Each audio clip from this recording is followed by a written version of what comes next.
name is Rob Havers. I'm the president of the Marshall Foundation. Thank you for being here this evening to this, the second event in this new sequence of the Marshall Legacy series, exploring new perspectives on the Marshall Plan, how that plan evolved post-World War II in such a fashion as to avoid the calamitous and ultimately unsuccessful peace settlement post-World War I. Also, of course, the centrality and the key role of George C. Marshall in shepherding that, at the time, incomplete expression of intent proposed, as you know, in just 11 minutes at Harvard University into what we know it today, the gold standard of post-conflict economic reconstruction.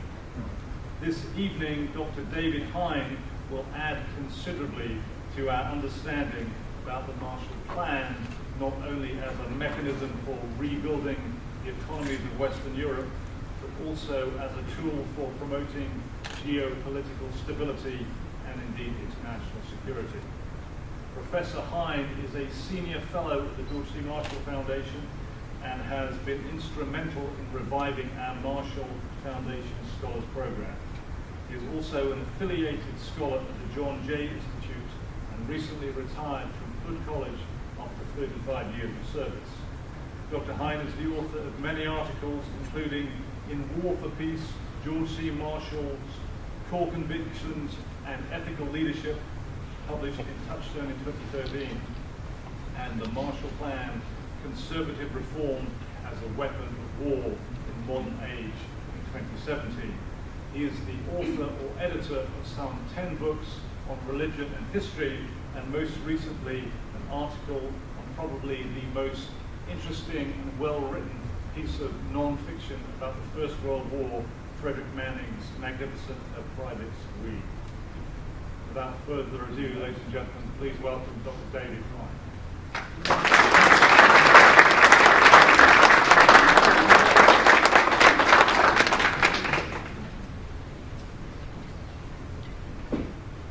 I should be turning on my microphone in a second, but let me just ask Dr. Havers and Mr. DeArmond to start around a single sheet of paper. And I'll tell you what's on the piece of paper.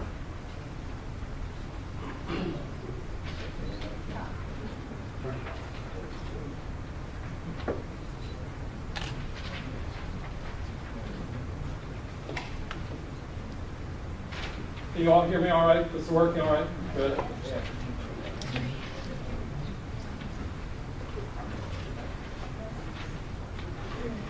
Now, that piece of paper that I just handed out, that's going around now, there should be enough for everybody. There are 100 copies, and there aren't 100 people here. On one side, there is a very rough outline of tonight's lecture, including some quotations that'll be easier to read on the paper than trying to listen to me.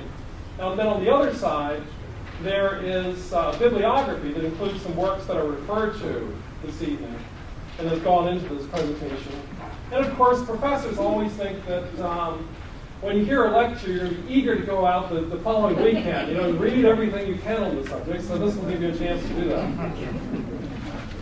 Now, I want to thank, of course, Dr. Havers for this invitation and for that very generous introduction. And I especially want to thank my friend and colleague in the Marshall Foundation Scholars Program, Mr. Jeffrey Kozak, who has put together 13 excellent illustrations during the lecture tonight. Now, I'm not used to lecturing with PowerPoint, and therefore I will not be talking off of the slides the way some really adept people do, but I will be turning around a couple of times to explain a couple of the slides as we go along. So that is a tremendous asset.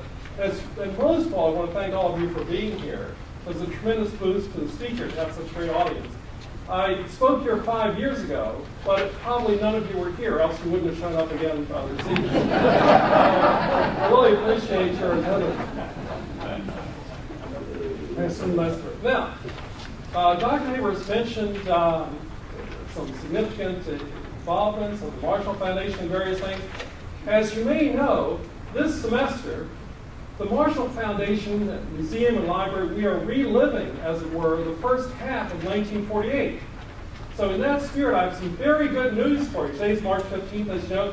just yesterday, on March the 14th, 1948, but we're reliving the whole thing, the United States Senate passed by a vote of 69 to 17 the Foreign Assistance Act, authorizing the first installment, $5.3 billion for the first year of the Marshall Plan. Isn't that good news?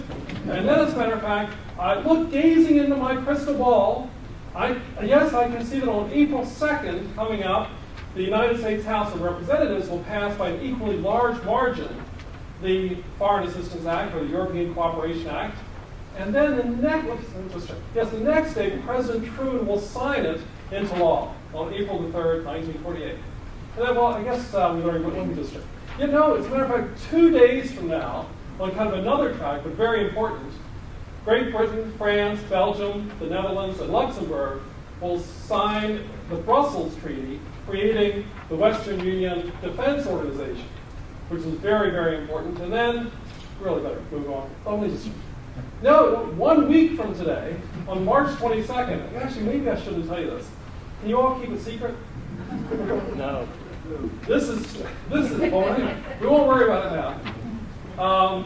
70 years ago, 1 week from today, March 22nd, 1948, in Washington, D.C., a top secret meeting was held, called by the United States State Department between the United States, Canada, and the United Kingdom to begin planning for what was called at the time, and this was their phrase, a military ERP.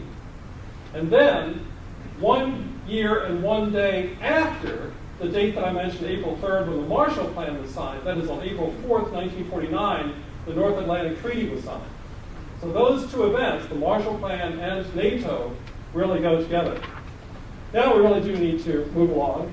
You know, of course, that the Marshall Plan was a massive humanitarian effort by the United States to assist Europe after World War II.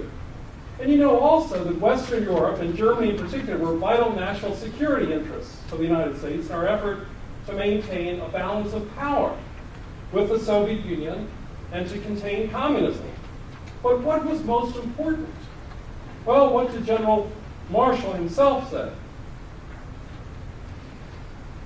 In his June 5th, 1947 speech at Harvard, he affirmed that the United States should assist in the return of normal economic health in the world, without which there can be no political stability and no assured peace.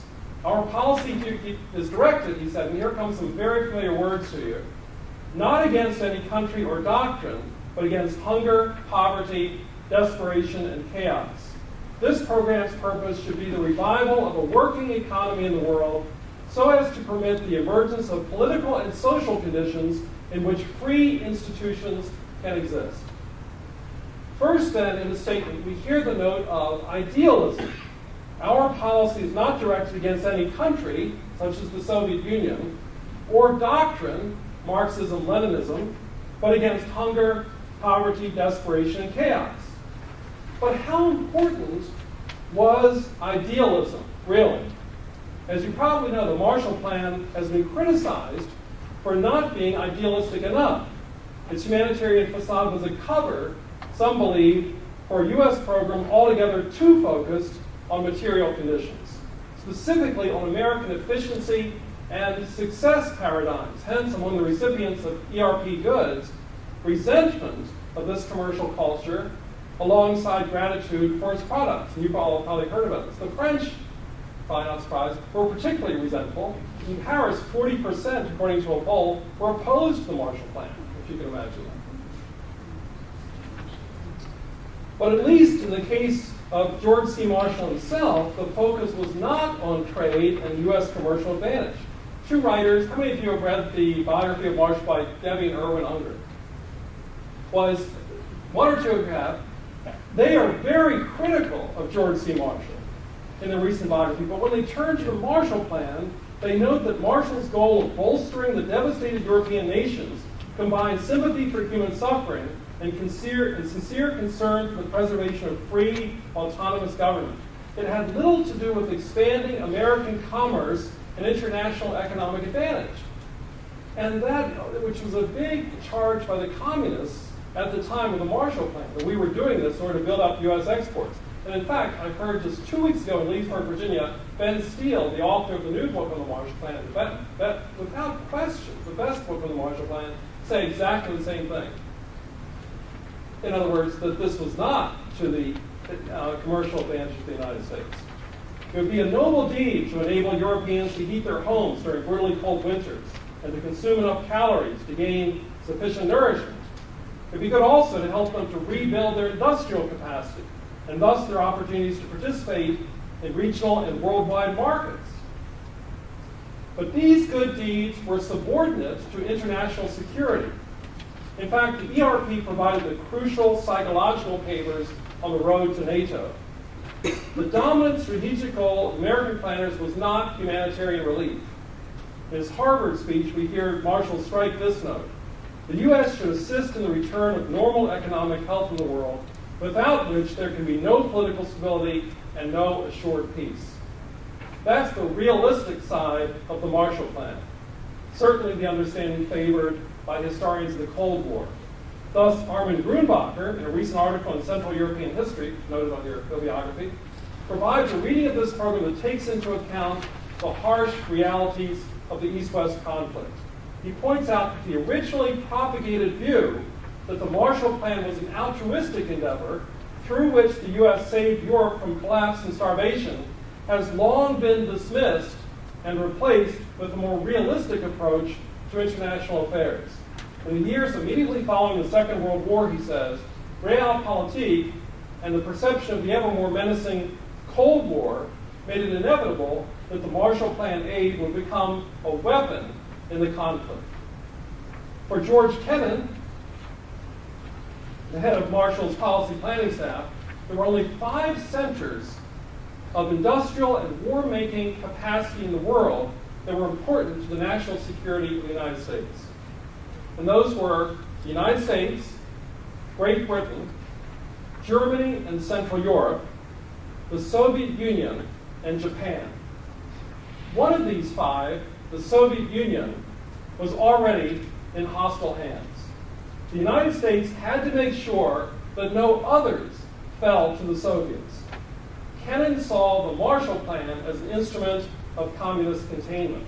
The success of containment depended on boosting confidence in the democratic leadership of Western Europe. It was essential to strengthen not only France and Britain, but also the 3 Western zones of occupied Germany, and, if at all possible, to tie them to the West. The possibility that all of Germany would instead become linked to the Soviet Union, historian Melvin Leffler refers to as the strategic nightmare of George Marshall and U.S. policymakers. Marshall said on February 19, 1948, unless Western Germany during the coming year is effectively associated with Western European nations, first through economic arrangements and ultimately perhaps in some political way, there is real danger that the whole of Germany will be drawn into the Eastern orbit with obvious dire consequences for all of us. A key concept behind the Marshall Plan was that money, not arms, must be the primary tool for promoting geopolitical stability. The USSR had the lead in conventional military terms, the Red Army. U.S. planners did not expect that Moscow, still suffering from the last war and lacking strong naval and air forces, would start a war. But in late 1947, CIA analysts determined that even if the Soviet Union did not opt for open military aggression, it would still attempt, in their words, to build up its war potential and extend its influence and control by political, economic, and psychological methods. And on that playing field, political, economic, psychological, the ERP could compete. That is by way of what John Lewis Gaddis, the great historian of the Cold War, calls an asymmetrical response, applying U.S. strength as the world's leading economy by far to the adversary's weakness in the most effective manner. Economic resources and financial restructuring were weapons that, if used well, and they were, would ably serve the cause at this stage of the Cold War. Now, in addition to idealistic humanitarianism and realistic defense strategy, there's a third fiber in the cord, which is the Marshall Plan, which has been a little bit overlooked. At Harvard, Marshall also declared this program's purpose should be the revival of a working economy in the world so as to permit the emergence of political and social conditions in which free institutions can exist. Recall the Potsdam Conference held in July 1945, where the conferees created the Council on Foreign Ministers. This body was to negotiate peace treaties with former enemy nations. Meetings were held in London, Paris, and New York, producing treaties with Bulgaria, Finland, Hungary, Italy, and Romania. Then the crucial fourth set of meetings began on March 10, 1947 in Moscow. And this is the same picture outside on one of the posters. Now, with this new technology, this new speaking technology, which the gracious Alexis Quinn has furnished me with this evening, I'm able to move from behind the podium to in front of the screen without tripping up. I've been worried about this for 2 months, but she took care of it all this afternoon. Ernest Bevin, the great foreign minister of the United Kingdom, an orphan at the age of 8, a school dropout at the age of 11. Found 250 pounds, greatly overweight, never exercised, smoked too much, drank too much. Founder of the great Transport and General Workers Union in Britain, which became the largest trades union in Great Britain, in fact, the largest in the world. During World War II, he was the Minister for Labor and really helped to organize the labor effort on behalf of the war very coherently and successfully. As you know, the Home Secretary, Herbert Morrison, worked with Clement Attlee, the Deputy Prime Minister in a coalition government, and frankly, the labor side of things really ran the show on the home front, while Churchill persevered through his darkest hour into foreign affairs. And after the war, tremendous asset. By the end of this Moscow conference, he and the man to the right, whose name I can't quite recall at the moment, had daily meetings, sorting out policy for the future. The next man, Vyacheslav Mikhailovich Molotov, the Hammer, a.k.a. within the party, Iron Ass, had the desire at this meeting to bring about the unification of Germany as kind of weak state overall in terms of industry, with a strong central government for obvious reasons. He also wanted to gain Soviet access to the Ruhr Valley, which of course was in the British zone, because that was the industrial heartland of Germany. And he wanted reparations to continue to flow to the Soviet Union, and he wanted those out of current production. He would not get those. The great Georges Bidault, in a coalition government, including communists and socialists, foreign minister of France, Christian Democrat, center-right. The United States was very fortunate in the figures in Western Europe at the time that it had to deal with. They were very compatible with the United States interests. By the way, Ernest Bevin was on the left, but he was on the right of Labor's left. He was a very strong, ferocious anti-communist. So those are the main players. Now, if you've been Secretary of State George C. Marshall in Moscow, you would have found these meetings increasingly hard to sit through, both psychologically and physically. Playing for time, seeking to allow conditions in Western Europe to deteriorate further. Stalin, and by the way, Molotov and Stalin had this sort of game going, this gag, it's not a very humorous gag, according to which Molotov was the tough negotiator and Stalin was the conciliator. Of course, nothing could be further from the truth. Molotov took all of his orders as a very loyal deputy of Stalin. Stalin was hoping to see these countries in Western Europe, like Germany, France, and Italy, bleed to death, bleed to the point of exhaustion from the wounds they'd suffered in wartime. At the Moscow Conference, we see the ending of World War II overlapping with the beginning of the Cold War. Focused on the future of Germany, this conference covered, though, not merely cash and coal and steel and heavy machinery. Values were also at the heart of the matter. The United States noted that the Allied Control Authority had been directed to prepare for the eventual reconstruction of German political life on a democratic basis. But what was democracy? Well, General Marshall and his team there worked to make that directive more precise. And it's at this point that if you read Arnold Offer's book, Another Such Victory, about the Cold War, author says Marshall at this conference was tired. Then he launched into these tedious descriptions of democracy. Well, I don't think they were tedious at all. I think they were right at the heart of the matter. Secretary of State made clear to his fellow conferees that democracy means not just a way of voting and governing. This is absolutely crucial. You can have an illiberal democracy. There are illiberal democracies in the world today. But also, more fundamentally, inalienable rights, which may not be taken away. These rights include, quote, the right of every individual to develop his mind and his soul in ways of his own choice, free of fear or coercion, provided he does not interfere with the right of others. And Marshall noted that, quote, to us, a society is not democratic if men are not free to express their own beliefs and convictions without fear that they may be snatched away from their home and family. General Beadle Smith, by the way, who was there at the conference, said that never in the history of Russia had such a straightforward declaration of human rights been ventured as Marshall's statement at the Moscow conference. Within the goals of the Marshall Plan, including idealistic humanitarianism and realistic international security strategy, where does reestablishing Europeans' confidence in free governments fit in? The answer is somewhere in between idealism and realism, and in between means and ends.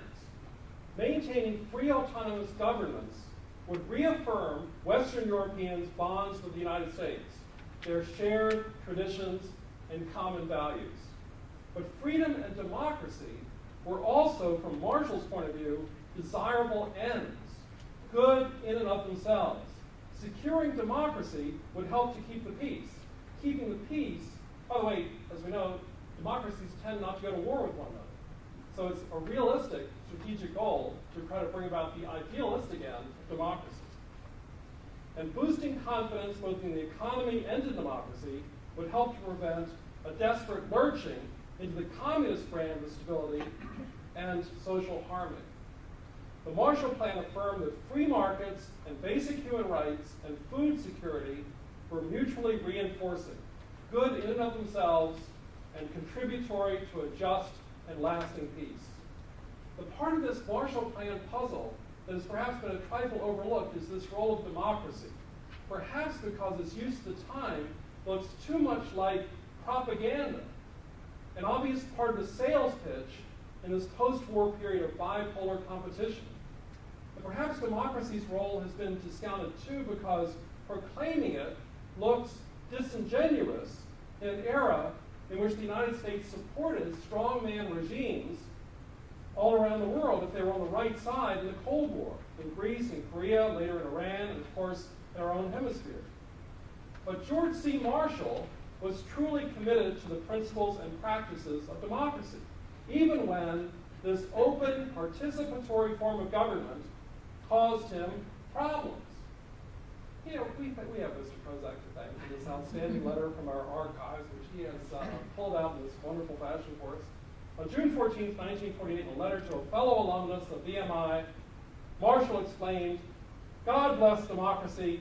I approve of it highly, but suffer from it extremely." What was the background of all this? Over the previous year, the Secretary of State had immersed himself in American democracy, crossing the United States, explaining, arguing for, selling the European Recovery Program, and also playing a huge role in working with leading figures in Congress, as you know, such as Michigan's Republican Senator Arthur Vandenberg. Now, Marshall's speeches on the hustings, when he was setting forth his program's principles and objectives, can be discounted as mere campaign rhetoric to some extent. But if you know Marshall and get to know his words and his commitments, his values, you realize that he really meant what he had to say.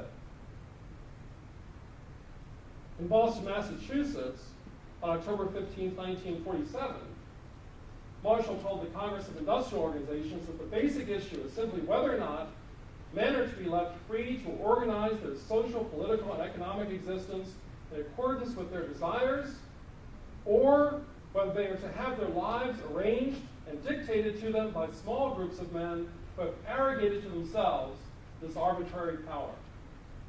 As I said earlier, in Marshall's way of thinking, democracy did not mean simply a way of voting, a political process. After all, much of the concern in this very year, 1947, was where the votes in a democracy would lead. In 1947, Truman administration officials such as George Marshall feared Soviet political misdeeds more than Soviet military action. Local communist parties, manipulated by Moscow, gaining control as hungry and desperate people elected communists or allowed them to seize power. In 1946, the communists had received the largest number and percentage of votes of any French party, 29%. In fact, in 1946 and 1947, the communists were France's largest political party.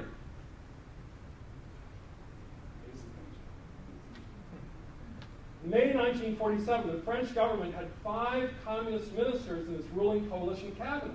And the head of the Communist Party served as deputy premier and, it's a little dangerous, a communist served as Minister of Defense. As you know, the communists like to take over justice, interior, and/or defense. In Italy, the communists and the collaborating Socialist Party received nearly 40% of the vote. Marshall's concern was with preserving a form of government that ensured individuals' basic rights. In a speech to the CIO, he said the political problem in the world today has assumed more menacing proportions than ever before. The great enemy of democracy has always been the concentration of arbitrary power in a few hands. This concentration, he believed, would lead to the devaluation of basic human rights. He said the particular theory used as a justification for the suppression and eventual elimination of civil liberties varies with the times. But all such theories contain within themselves the greatest of all human fallacies, that in human affairs, the end justifies the means. This phrase, the end justifies the means, I taught ethics for about 30 years, and this is a very important phrase in ethics, is amply illustrated in Arthur Koestler's classic anti-communist novel, Darkness at Noon. How many of you have read Darkness at Noon? That's a good spring of about half a dozen or so. The rest of you have a wonderful weekend coming up. You can get this book for about $1.99 on Amazon. And it's one of the, I'll be blunt with this one. As a matter of fact, modern libraries polled a group of experts at the end of the 20th century and asked them to name the 100 greatest books, most important books of the 20th century. Darkness at Noon finished at number 8 in the top 10. Darkness at Noon, published in English. 1940. Didn't make much of a splash. It slept like a kind of cicada. Re-emerged after World War II at the very end of 1945. Published in French. Koestler moved to Paris. He was friends with Jean-Paul Sartre and Simone de Beauvoir, both very famous intellectuals in France. Paris, of course, viewed itself as the intellectual center of the world. And Koestler, though, and his friendship with Jean-Paul Sartre and Simone de Beauvoir foundered on the rocks of Koestler's anti-communism, which he did not share with Sartre and Simone de Beauvoir. They were representative of the strong, hard left in France, which was such a powerful force, and pretty strong, virulent anti-Americanism. But this book ended up doing very well. It's one of the few books that appears to actually have had an impact on history, on historical change. It sold 300,000 copies in its first 3 years, between 1945 and 1948. In fact, they had a paper shortage, and so they could not actually reprint it in the normal method, according to when the orders came in. They just had to do batches as paper was available. And in fact, this book was so popular that many, many copies were snatched up on the black market in France at many times the list price of the book. Darkness at Noon. It's a great read. I've talked this book many, many times. Always worked very well with students. It was absolutely terrific. I'll tell you a little bit more about it. In this book, life and death, truth and lies, the individual and the masses, all take on meaning and value only in relation to the center of value, which is the state, which means the party, which is ruled by number one, who is Stalin. And the party justifies its lies, its killings, its ruthless and relentless denial of the first person pronoun, I, all in the name of an ever-receding future, an end state of perfect justice and harmony. The ideal goal justifies all the present harms. Or, as Molotov was quoted as saying later in his life when he was asked about his personal responsibility for thousands of political murders, he said, "We were in a hurry. We couldn't bother with the details." The threads composing the Marshall Plan's goals are indicated at the close of Marshall's speech. He says, because the economic stability of Europe is essential to the political stability of Europe, it is of tremendous importance to us, to our peace and security, and it is equally important to the entire world. In other words, economic revitalization will foster confidence in democratic institutions in a free society. And this commitment will align with the geopolitical strategic interests of the United States, contributing to our peace and security. But then Marshall immediately goes on beyond economic and security interests. He says, we are faced with the danger of the actual disappearance of the characteristics of Western civilization on which our government and our manner of living are based. In fact, just last year, great Cold War historian Melvin Leffler at the University of Virginia published a book called Safeguarding Democratic Capitalism, in which he argued that this was the main goal of the Marshall Plan, was that American leaders were most of all concerned about what would happen to American institutions and values if some important European countries fell to the Soviet Union. We can talk about it later in the discussion if you want. What Marshall meant by democracy in Europe was, as he put in a speech in Chicago on November 18th, a position of stability so that Europe could work out its own problems, rather than a situation in which it would be kept in a state of permanent dependency and eventual absorption into a system alien to its traditions and civilization. And this happened all the time in Eastern Europe. There was no tradition really of communism in Eastern Europe. Even Stalin admitted that communism would fit Poland the way a saddle fits a cow. That was one of his few attempts at humor. And Marshall made clear an essential element of the Marshall Plan. Central to European traditions is the rule of impartial law. Impartial law is also an essential ingredient in the rights that go with democracy, against the exercise of arbitrary power. On January 8, 1948, before the Senate Foreign Relations Committee, Marshall said that support of the ERP should not be given for light or sentimental reasons. Support should be based on the highest considerations of national interest. But what are they? Here's what he said. There are no higher national interests than these two: the establishment of enduring peace and the maintenance of true freedom for the individual. Now, the fact that ideals, not just material products, count for something becomes important in the historical analysis of the Marshall Plan's actual, not just mythical, impact on the strength of communist parties in Western Europe. And some of you were probably here 3 weeks ago when Barry Machado spoke. Well, he has an excellent book on the Marshall Plan, and one of the major advances that he makes in that book, one of the major contributions, is to point out that so-called belly communism, malnutrition and so on, did not necessarily have the influence on the growth of the Communist Party that people thought. But in fact, people continued to cling to the Communist Party for all kinds of idealistic reasons, for utopian, cultural, historical, and other reasons. The communists, for example, for one thing, were among the stoutest resistance fighters in the fight against Nazi Germany. So the fact that the Marshall Plan had ideals attached to it, important ideals having to do with freedom and human rights, undoubtedly found traction with many who cared about those ideals. On February 25, 1948, while Marshall was on his campaign swing on behalf of the ERP, Czechoslovakia's non-communist government was replaced by a Soviet-controlled dictatorship. More shocking, news arrived on March the 10th that the pro-Western Czech foreign minister destroyed below his office. The communists called it suicide. Many assumed he'd been pushed. In fact, more than 50 years after Massad was found dead, an inquiry was undertaken by the police, and an autopsy was found that, in fact, he had been murdered. A staunch non-communist and the son of the founder of the Czech Republic, Massad was highly regarded in the United States as the best hope for a true democracy. His death heightened awareness of disruptions and the loss of the kinds of liberties we've been talking about that could thwart European recovery and democracy. We now know quantitatively that supporting democracy and ending malnutrition are not totally separate goals. And they're certainly not opposed to one another. In fact, researchers say they're complementary. And I've included on your sheet a statement that I won't read, a fairly detailed statement from the Economist magazine's Intelligence Unit's Global Democracy and Food Security Indices.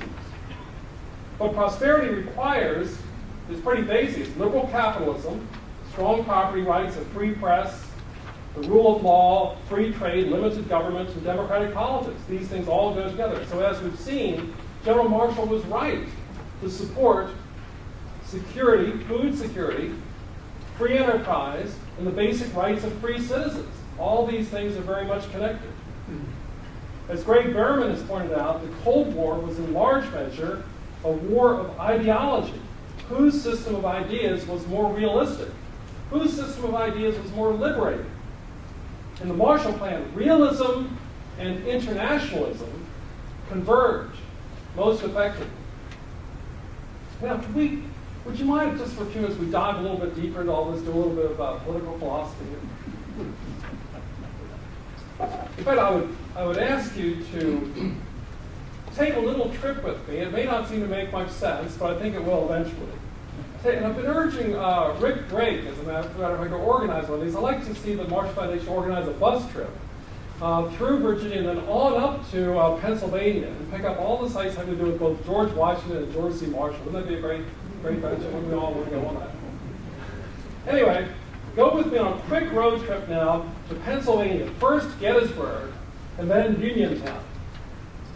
After retiring to his farm in Gettysburg, have you all been to Eisenhower's farm? Not far north of here. Terrific place to visit. Past it. After he retired that farm, 1961, Eisenhower learned that President and Mrs. John F. Kennedy had recently used George Washington's Mount Vernon as the site of an evening of dining and dancing. Doesn't that sound wonderful? One of Ike's aides recalled the former president's reaction. He said, the angriest I've ever seen him. On hearing of Mount Vernon converted into entertainment venue, Eisenhower exclaimed, "What a desecration!" But then he leaned back, smiled, remembered his own history of illness and so on, and said, "The doctors say I shouldn't get my blood pressure up, so I guess I shouldn't say any more." Wow. Now, why should this event, a stately gathering held in honor of the visiting president of Pakistan, have so roused Ike's ire? After all, JFK was not renting out the executive mansion's Lincoln bedroom. Well, somebody will have to explain that to Rob Havers later. I mean, he was on the other side of the pond. For the former commander of Allied forces in Europe, born in 1890, George Washington was a preeminent hero, and his estate was holy ground. Therefore, Mount Vernon was properly set apart as sacred space and preserved as a monument to be employed for no purposes other than veneration and witnessing and edification. Hence, in Eisenhower's view, the desolating sacrilege of dining and dancing in a place where only veneration was called for. Now, as you all know, if you were here 3 weeks ago, Barry Machado made a lot of Ben Franklin as an important influence on George C. Marshall. I would never quarrel with my esteemed colleague Barry Machado. I'm still waiting for some of the evidence, but I would just challenge him to see whether or not Ben Franklin or my candidate George Washington had more of an influence. Marshall's connection with Jeffrey pulled this out in case you forgot what Marshall and George Washington were. It's very helpful to you, an illustration. Marshall's connection with George Washington was especially striking. It began by happenstance of birth in southwestern Pennsylvania. That's why we need to take this bus trip. Born and raised in Uniontown, which comprised 3,500 souls, George C. Marshall lived only 11 miles from the remnants of Fort Necessity. If you've been to Fort Necessity, it's worth a visit. And 9 miles from the grave of British General Edward Braddock, writes the principal Marshall biographer, Forrest Pogue. History in Uniontown lay all around him, the liveliest sort to stir a boy's imagination. And there's more to go into here. I'll skip some of this. Some of it's a little bit PG rated, which would not be appropriate for this audience, such as the fact that in Marshall's comments that in his early courtship days, some of them were spent on a fence circling Braddock's grave, and he would enjoy feminine companion there, he said, on a moonlit night after a picnic supper. Both Washington and Marshall understood and valued the civil-military relation in a democracy. Like almost all American commanders, Marshall took seriously both Washington's deference to elected officials and the United States Constitution. Not self-assertion, but self-abnegation in service of a good cause was the lesson that Marshall took from Washington's devotion to duty in a republic.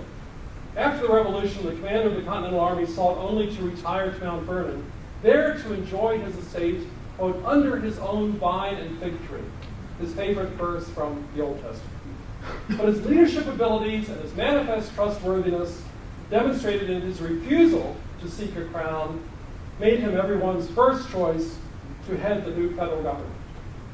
The only reason that Washington agreed to become the first president was his overwhelming sense of duty.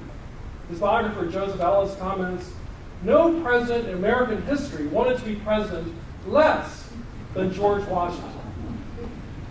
His reluctance anticipates Marshall's repeated efforts in the post-war period, a time for him of slowly declining vitality of body and mind, to give up the demands of high office and let someone else take up the burden. In 1945, he attempted to retire to his residence in Leesburg, Virginia. There, Marshall sought well-earned rest under his own vine and fig tree, or rather, as historian Don Higginbotham has revised the phrase to accord with Marshall's distinctive interests in flora, with his beloved roses and tomato plants. Like George Washington, George Marshall was trusted, which is why both men were asked in the first place.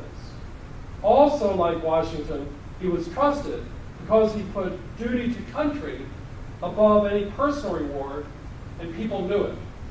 I said a moment ago that not self-assertion, but self-abnegation in service of a good cause was the lesson that Marshall took from Washington's devotion to duty in a republic. And here we come to a deeper understanding of democracy that Marshall embraced. In his essay in National Affairs for fall of 2016, Lawrence M. Mead, a political scientist at NYU, points out that we tend to speak of freedom in a democracy as merely negative liberty. And yes, I know this goes back beyond Lawrence Mead to Isaiah Berlin and Kant and Locke and various other figures. But Lawrence Mead puts it very well. We tend to speak of freedom as meaning freedom from, freedom to do as you please, as in, it's still a free country, isn't it?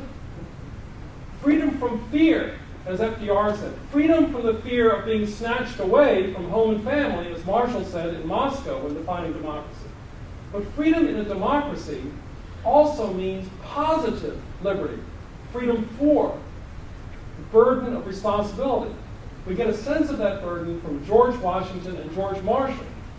Their careers, and we have to consider their lives, their actions, not just their public speeches. I have to give a little hat tip to my friend, great professor from William and Mary, David Holmes, who was the author of The Face of the Founding Fathers and is here tonight. He taught me to look at the actions of great figures, what they do, not just their public words and speeches. And we have to do that particularly in the case of these men of action, George Washington and George C. Marshall. In their words and their actions, their lives, all of these express the paradox that in patient, self-sacrificial service of a good cause, these two leaders found themselves. They achieved their destinies. And thus they offered timeless examples of the full weight and meaning of true freedom in a democracy.